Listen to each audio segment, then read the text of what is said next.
Hey, welcome to another great edition of Mississippi Stories. I'm your host, Marshall Ramsey, editor-at-large and editorial cartoonist right here at Mississippi Today.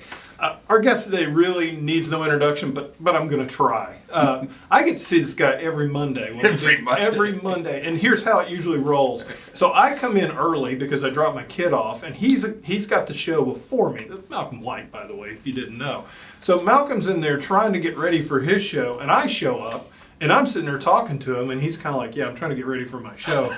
But I always have great conversations with him. And folks, really, if you don't know Malcolm by now in Mississippi, I would say he's a legend, but that'd be sucking up. But I'll just say this. If you've enjoyed a good meal over the last, 40 years, if you've enjoyed a good time in downtown Jackson at the house St. Paddy's Parade, well, you can thank Malcolm, and a lot of other people too, because then we'll get into that.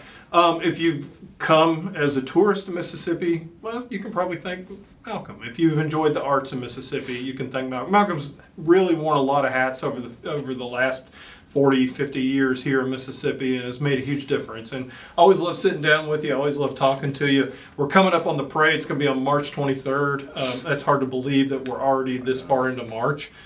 And I'm trying to think. Excuse me, I'm just terrible at math. That's why I became a cartoonist. The first one was, 83? Right. You got it. Yeah, so first one was 83. So you've had a lot of parades. And of course, obviously, the very first one was more or less a group of people going through downtown traffic at rush hour. Yeah. It was crazy and a lot of fun. Now you're sitting here thinking about planning and getting barricades and police and everything else. And right. Yeah, so it's like, oh my God, the parade and you both have grown up.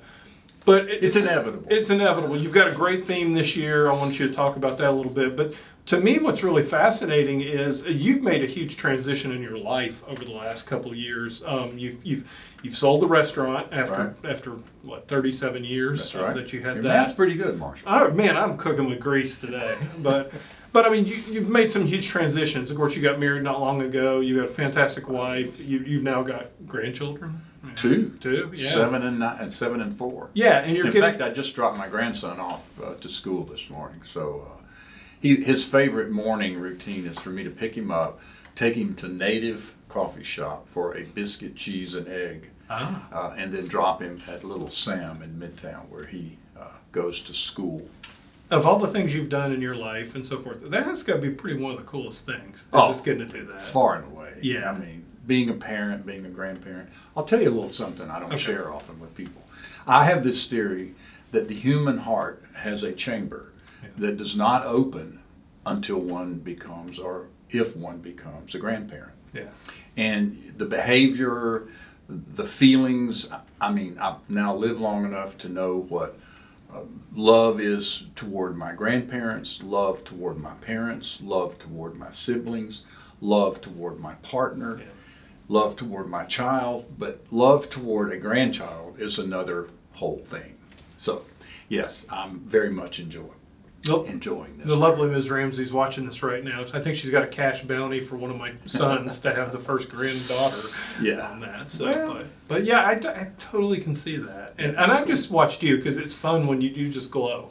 And you get to live close by them too. Yeah, so we're only a few blocks away, and both my daughter and her husband Webb work at Belhaven Town Center, so they work and live in close proximity to where we live and work. So, which, by the way, Belhaven Town Center, if you hadn't been to that little area of Jackson, it is really cooking with grease. There's a lot of really great things going on in that area.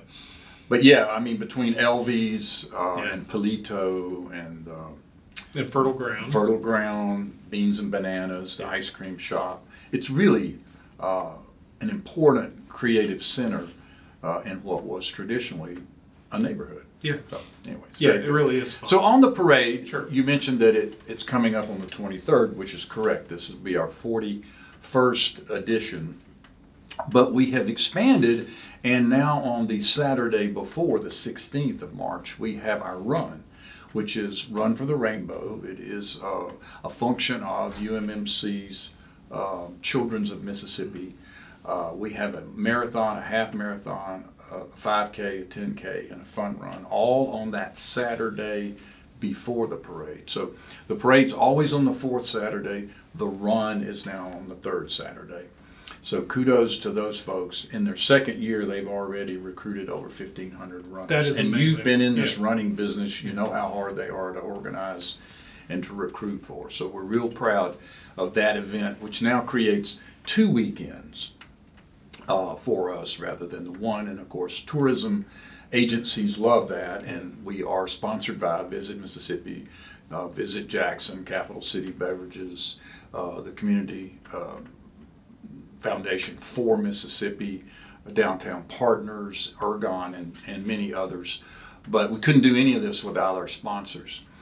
But on the big day, the Saturday, the Friday night before, we go down to Cathead, we have a crawfish boil, we march up to Howland Mouse informally.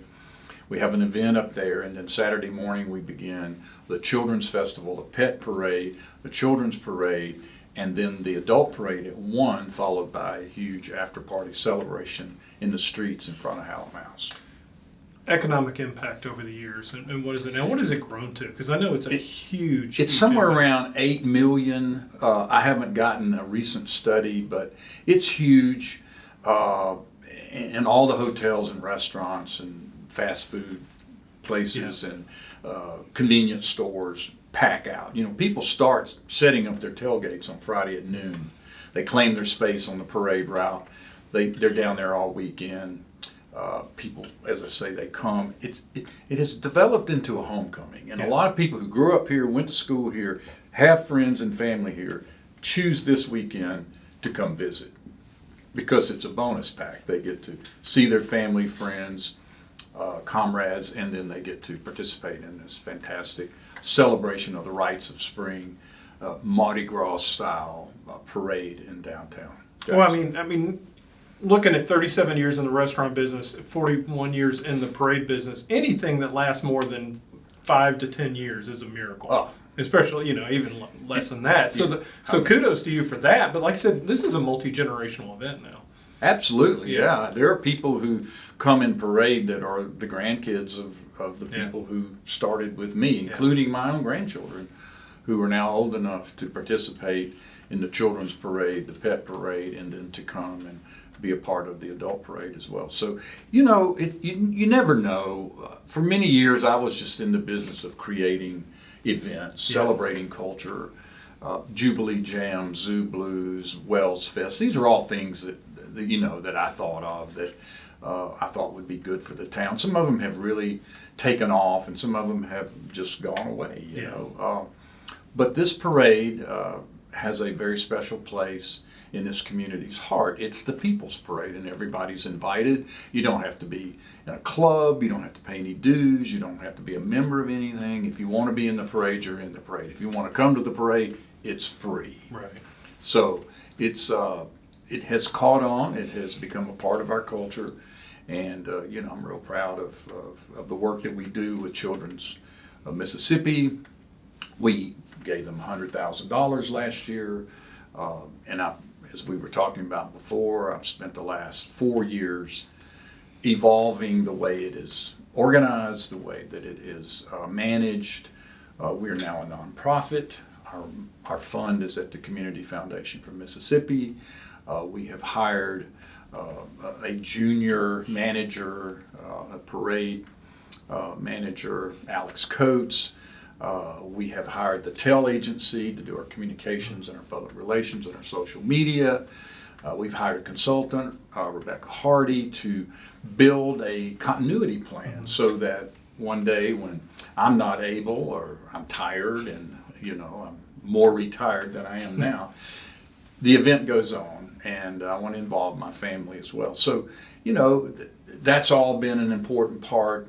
You've got to think ahead and make a plan, and that's what we've been doing. It's such an important part of, I think, psychologically of this whole area. I think it's a really great, especially these days, my Lord. But it's a great release. People have fun and so forth. But like you said, like any business, you just have to figure out how to pass it on and keep it going. Right.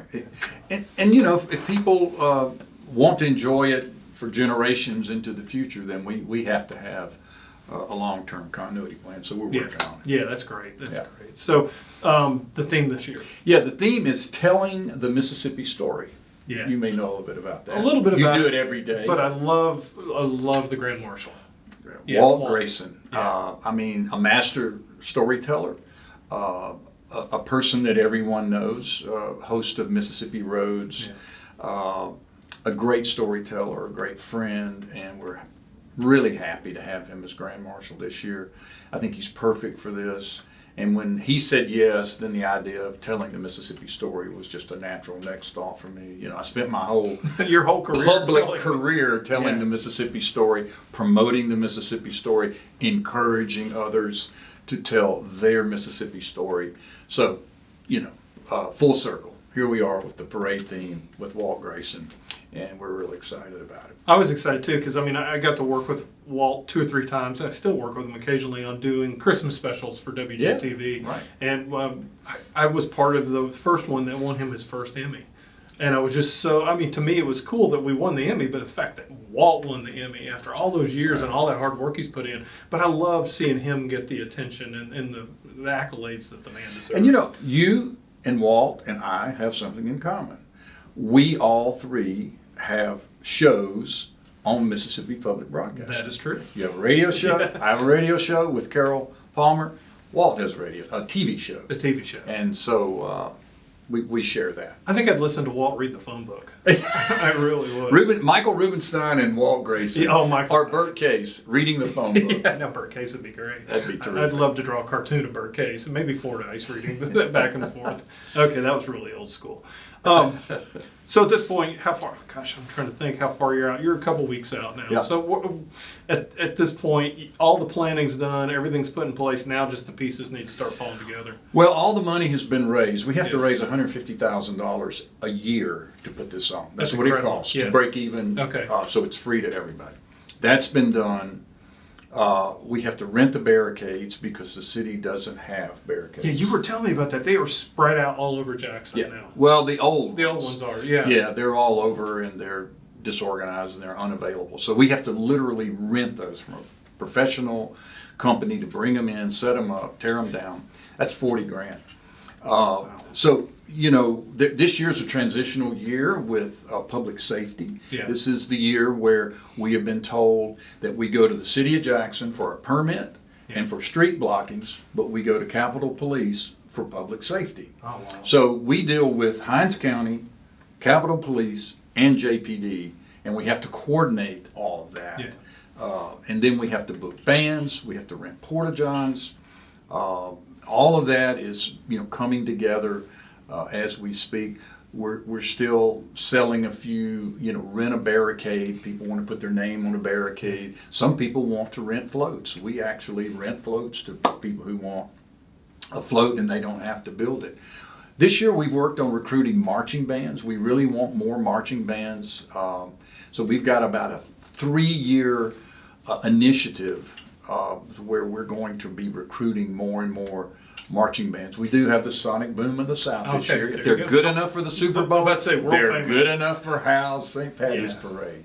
That's awesome. I'm glad you got that. So you're looking to get like high school bands in? High school, Oh, that- community college. Yeah. We'll start with the neighborhood and then build out, but we'd love to have, we're working with the Mississippi Association, High School Association, making the 7 regional winners of the band competition every year, part of the prize being they get to march in the parade. That's a long-term initiative we're working on. So yes, we want to recruit. I think you have children in marching bands, is that right? Yes, I do. So we'll be recruiting them. Oh, that'd be awesome. Okay. They may, actually, he's a junior, so he still has a shot. He might be able to Maybe do it next year. Next year on that. But like I said, it's such a great event, and you know, it's continued to grow and survive.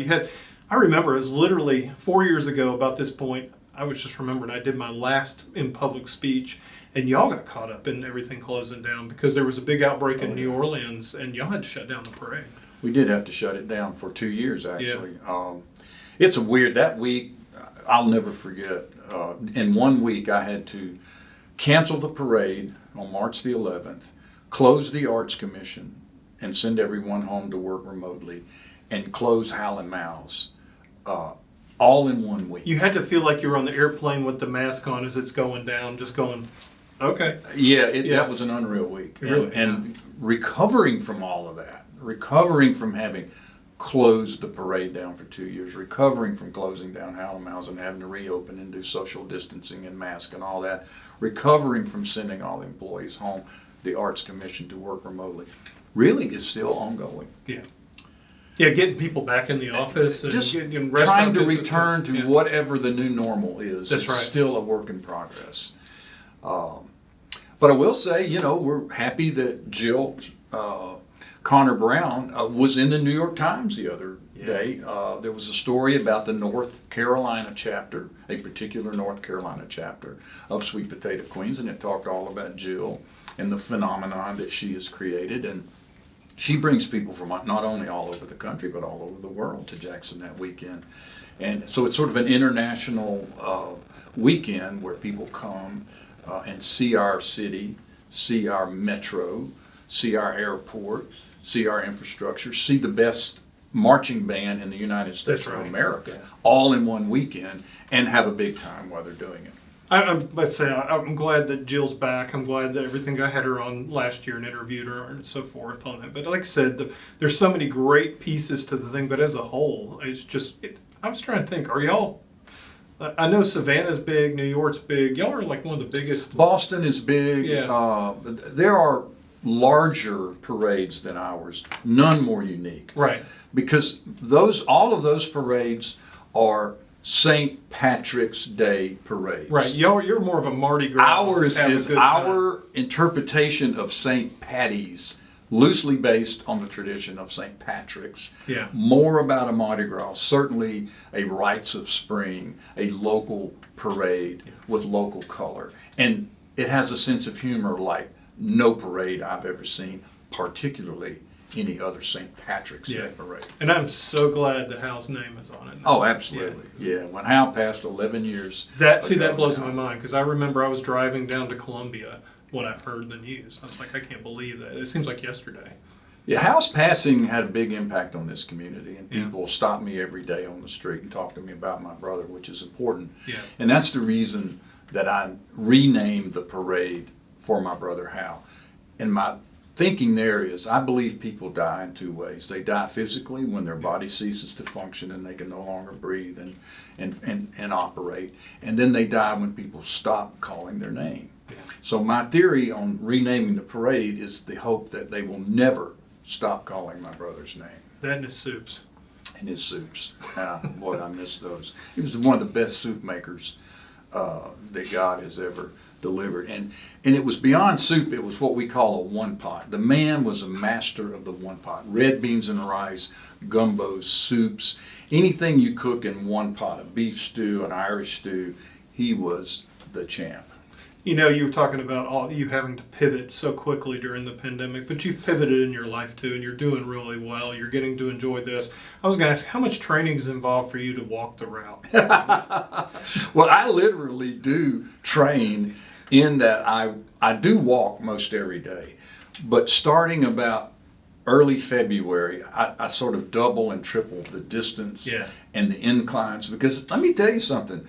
It's a struggle sometimes getting through that whole parade route and appearing to be having the time of your life and to be on your toes. Yeah. You know? So there is some training that goes on. Yeah, I assure you. Sponsored by ibuprofen, you know, and you're getting on that. So yeah, the arthritis and the bursitis, they have to take a break. You'll have your own special float soon, just with a chair. Yeah, be maybe. like Granny in the truck. Maybe. We'll see. You know, we had Tiny Tim in a chair one time. Oh, that's right. Sort of lashed to the front of the Sweet Potato Queens. Yeah. Maybe someday I'll assume that role.